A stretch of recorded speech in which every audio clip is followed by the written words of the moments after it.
La garantie maintenant légale de conformité. La garantie légale de conformité, elle est beaucoup plus récente que le défaut de conformité et le vice caché qui existe effectivement dans le Code civil depuis de nombreuses années. Elle est beaucoup plus récente et elle a été introduite par effectivement le Code de la consommation. Vous allez voir qu'en fait, elle se substitue la plupart du temps, en tout cas, elle se substitue dans les ventes entre un particulier et un professionnel, elle se substitue aux deux garanties légales qui sont le défaut de conformité et le vice caché, et elle va inclure finalement ces deux garanties dans une seule garantie, la garantie légale de conformité. Cette garantie légale de conformité, bon, elle s'inspire du Code civil, mais elle va protéger donc plus précisément les consommateurs. Donc attention, elle ne s'applique pas dans les ventes de particulier à particulier, évidemment pas dans les ventes de professionnel à professionnel, mais en ce qui vous concerne certainement plus souvent, les ventes entre particuliers ne relèvent pas de la garantie légale de conformité, puisqu'elles ne relèvent pas du Code de la consommation, et que dans ce cas, il va falloir se référer aux dispositions légales de défaut de conformité et de vice caché. Mais si on est entre un particulier et un professionnel, c'est effectivement la garantie légale de conformité à laquelle il va falloir se référer, qui recouvre à la fois les dispositions de délivrance conforme et de garantie des vices cachés.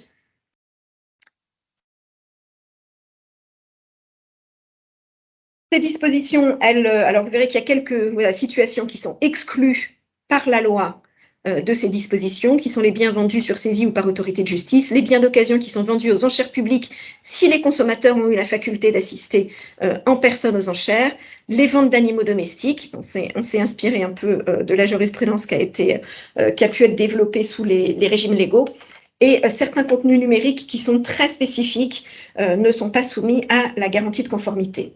Le fondement juridique de la garantie, alors la garantie de conformité, ne s'applique pas également en cas de mauvaise utilisation du bien par l'acheteur. Il appartiendra effectivement et évidemment au vendeur de prouver cette mauvaise utilisation, ou si l'acheteur a modifié l'objet.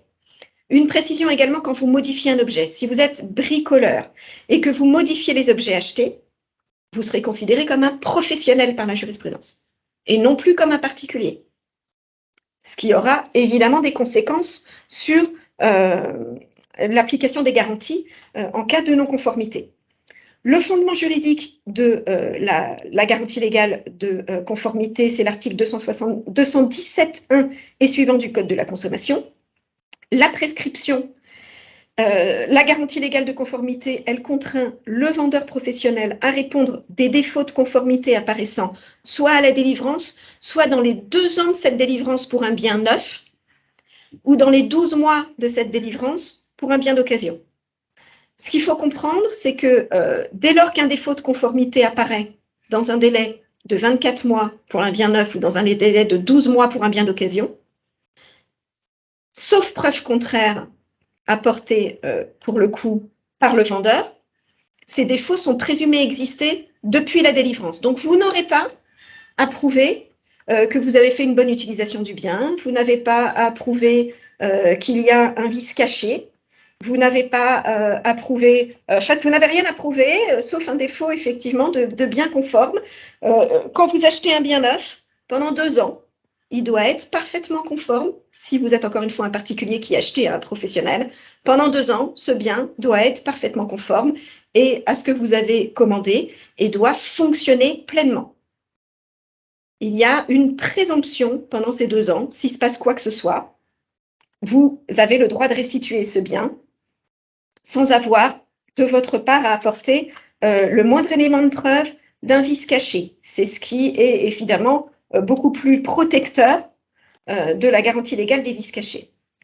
La sanction, ça va être un mixte des vices cachés et du défaut de conformité, puisque cette garantie, elle permet au consommateur d'exiger, pendant encore une fois ce délai de 2 ans ou d'1 an si l'objet est un objet d'occasion, la réparation, le remplacement, la réduction adéquate du prix ou la résolution du contrat, avec précision qu'il faut respecter cet ordre de priorité. Donc, en premier lieu, c'est une réparation qui doit s'imposer. Si la réparation n'est pas possible ou qu'elle impose des frais excessifs, un remplacement. Si le remplacement ou la réparation ne sont pas possibles dans un délai d'1 mois, une réduction du prix ou la résolution du contrat. Je vous précise que l'obligation de délivrance conforme permet d'exiger que la chose possède l'égalité que le vendeur a présentée à l'acheteur, y compris en termes de fonctionnalité, d'adaptabilité, d'interopérabilité. Donc, il ne s'agit pas juste d'avoir une chose qui fonctionne. Il faut aussi, si on vous l'a vendue comme étant adaptable, qu'elle réponde aux conditions d'adaptabilité. Si on vous l'a vendue comme pouvant opérer avec d'autres objets, qu'elle réponde bien à la condition d'interopérabilité, mais aussi de toutes les qualités qu'un acheteur peut légitimement attendre au regard des déclarations publiques faites par le vendeur, le représentant ou le constructeur, notamment en termes de publicité ou d'étiquetage.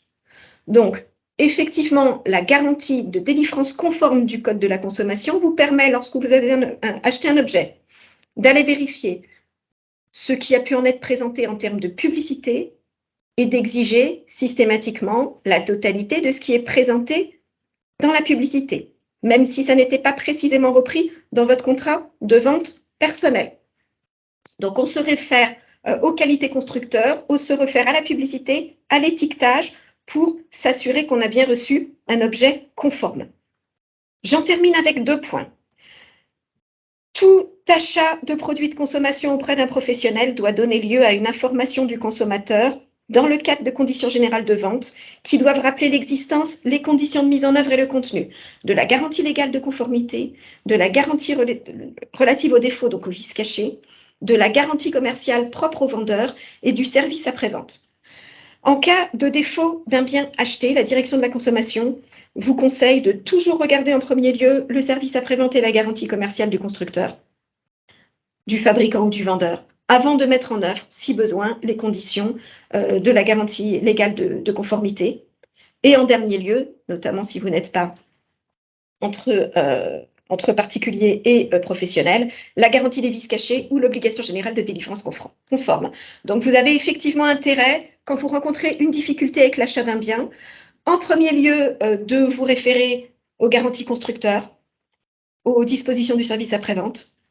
Si ça ne fonctionne pas, de faire appel à la condition légale de conformité si vous relevez effectivement du Code de la consommation, donc si vous êtes considéré comme un particulier ayant acheté à un professionnel. Et si vous ne répondez encore pas à ces conditions, à la garantie des vices cachés ou à l'obligation générale de délivrance conforme, donc les dispositions du Code civil, avec effectivement ce rappel que sur les vices cachés, vous êtes dans le délai légal de 2 ans, donc il faut faire quand même attention à respecter ce délai quand vous faites préalablement des demandes auprès du constructeur, de bien vous fixer ce délai de 2 ans limite pour pouvoir, en cas de non-résolution des difficultés, invoquer la garantie des vices cachés, en temps et en heure. Et la deuxième précision, c'est de réfléchir, quand on vous fait évidemment des propositions d'extension de garantie, au regard de tout ce qui est déjà existant. Moi, j'ai déjà vu des propositions de garantie payante à moins de 2 ans d'extension de garantie, alors que c'est la garantie légale qui est gratuite et prévue par la loi. Donc, il est évidemment impensable de souscrire à une extension de garantie qui est en deçà de 2 ans. Et au-delà des 2 ans, vérifiez bien, pensez à vérifier les garanties constructeurs ou fabricants qui sont souvent déjà au-delà de ce délai de 2 ans avant de souscrire inutilement une garantie vendeur payante qui risque de faire doublon. Donc voilà pour ce défaut de conformité, vice caché et garantie légale de conformité. Si vous avez des questions, je suis à votre disposition.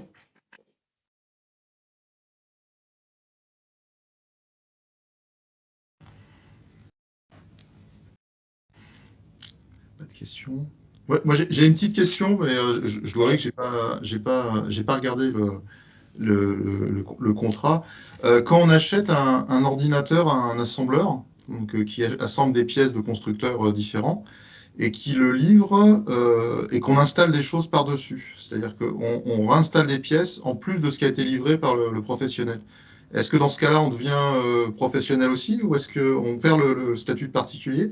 Par exemple, Vous risquez de perdre, effectivement, dès lors que vous modifiez l'objet, vous ouais, risquez de perdre votre statut alors, vous serez quand même un acheteur, mais vous risquez d'être considéré comme un acheteur professionnel.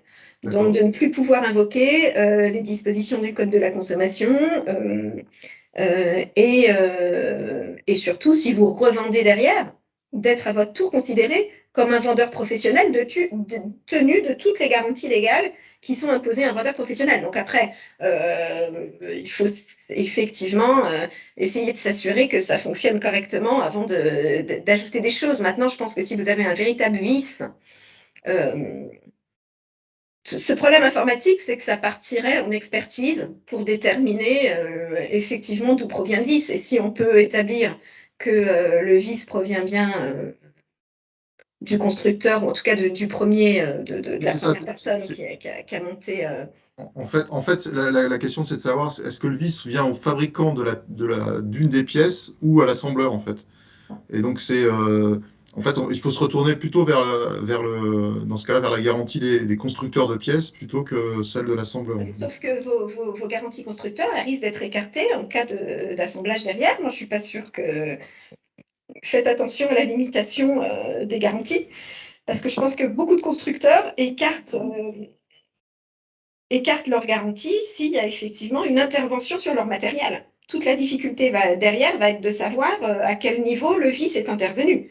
Donc, mais je pense que si vous partez dans ce cas-là, si vous avez effectivement un vice qui est un vice grave, soit parce que il rend effectivement totalement inutilisable votre bien et que c'était un bien de grande valeur, ou parce qu'imaginons qu'il y ait effectivement un accident et qui cause des dégâts importants, dans ce cas-là, ça partirait en expertise.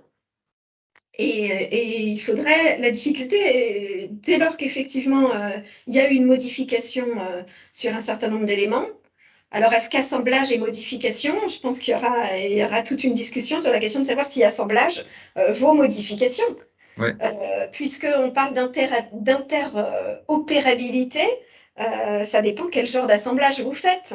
Si c'est des assemblages qui sont des assemblages courants, qu'on est en droit de faire, enfin qu'on est en droit d'attendre, d'avoir la possibilité de faire avec ce type de matériel, là pour moi on est sur une question plutôt d'interopérabilité, ils appellent ça interopérabilité, c'est-à-dire qu'effectivement on vous livre un matériel dont on vous dit qu'il est possible pour le coup de l'assembler avec telle ou telle chose. Dans ce cas-là, effectivement, on ne pourra pas vous supprimer une garantie.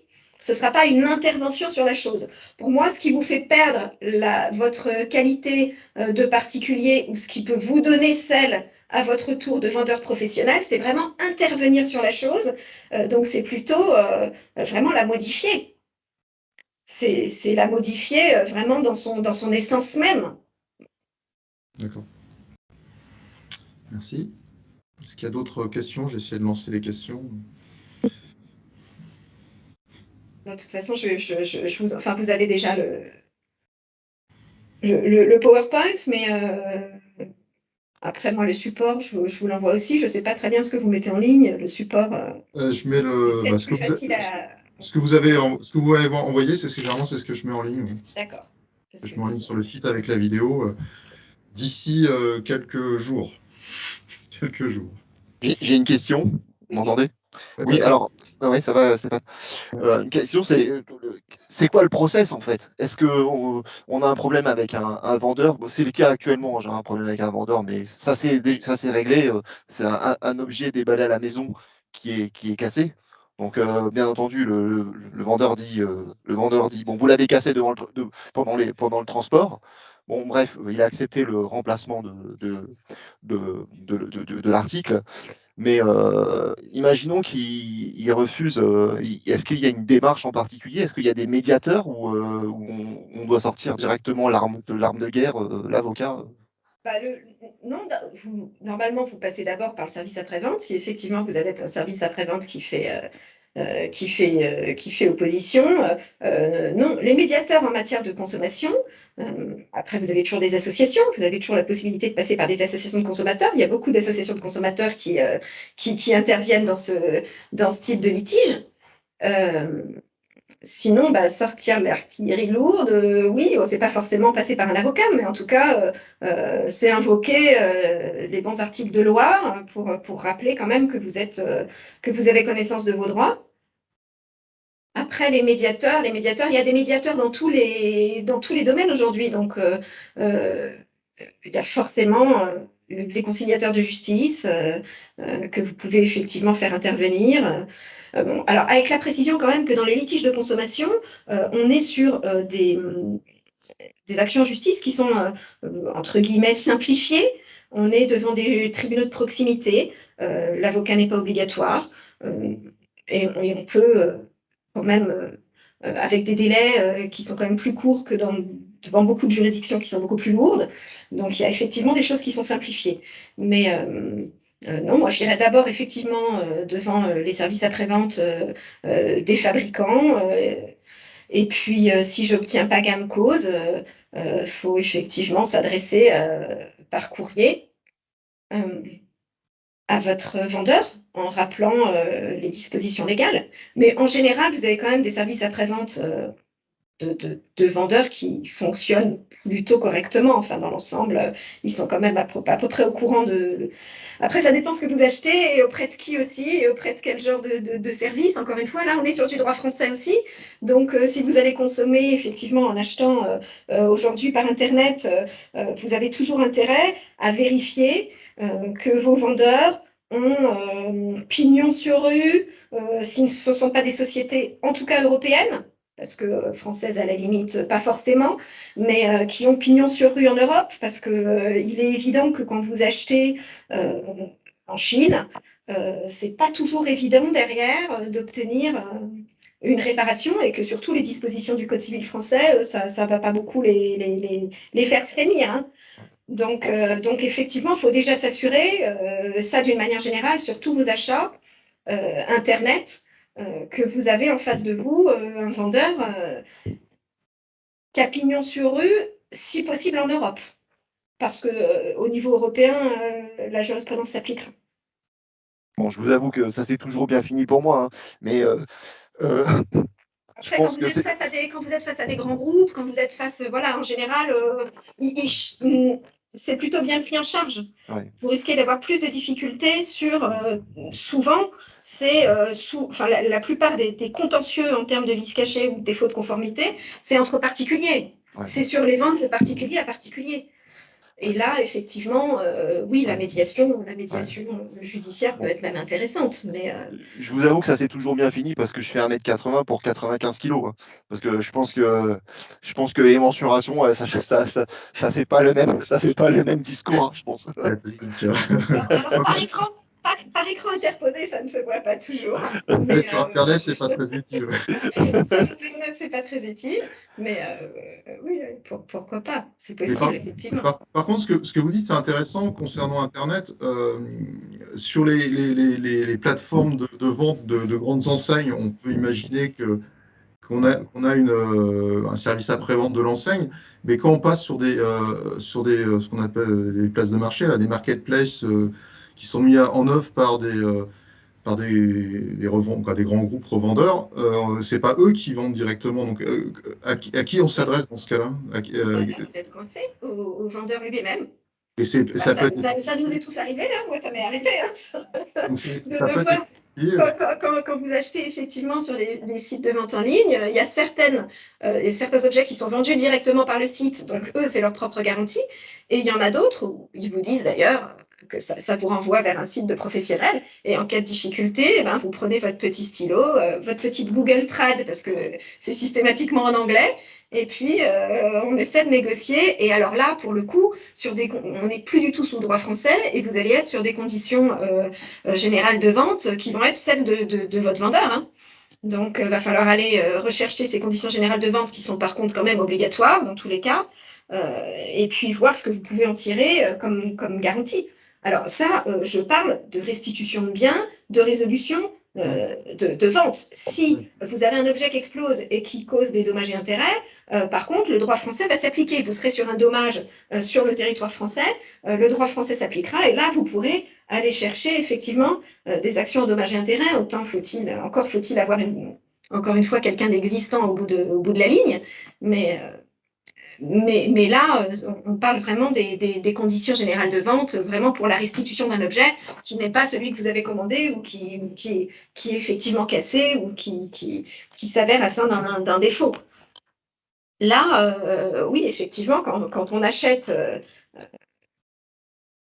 et que le bien n'est pas vendu par le site lui-même, vous êtes renvoyé à des conditions générales du vendeur, qui peut être philippin, chinois, ou tout ce que vous voulez. Il va falloir communiquer directement avec lui. Il n'y a aucune obligation sur le site qui les a mis en ligne de prendre en charge quoi que ce soit dans ces cas-là. Oui, voire auto-entrepreneur, ce qui peut être aussi pas mal, Avoir auto-entrepreneur, oui. ouais, qui peut être compliqué aussi.